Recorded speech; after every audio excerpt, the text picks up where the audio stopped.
சாமி, நெடுநாள் நோய்கள் இருக்கும். அந்த நோய்கள் தீர்வதற்கான மந்திரம் இருக்கா சார்? நோய்கள் தீருவதற்கான மந்திரங்கள் நிறைய மந்திரம் இருக்குங்க ஐயா.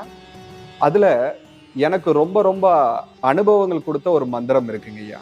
ருத்ர காயத்ரி அப்படின்னு ஒரு மந்திரம் இருக்கு. நோய்கள்ல இருந்து அவஸ்தைப்படுறவங்களுக்காக அந்த மந்திரத்தை நான் அவங்களுக்கு சொல்லி கொடுத்துருக்கிறேன்.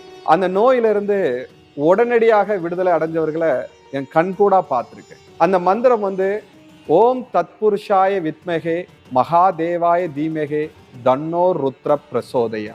இந்த மந்திரத்தை நோயில அவதிப்படுறவங்க தொடர்ந்து உள்ளுக்குள்ள ஜெபிச்சுக்கிட்டே வந்தாங்கன்னா இந்த காயத்ரி மந்திரத்தை உடனடியாக அவங்களோட நோயிலிருந்து விடுதலை அடைஞ்சிடலாம். அதே போல வீட்டுல ரொம்ப நோய்வாய்ப்பட்டிருக்காங்க அப்படின்னா உங்களுடைய வலது கையை எடுத்து அவங்களுடைய உச்சந்தலையில வைத்து கொண்டு நான் இப்போ சொன்ன இந்த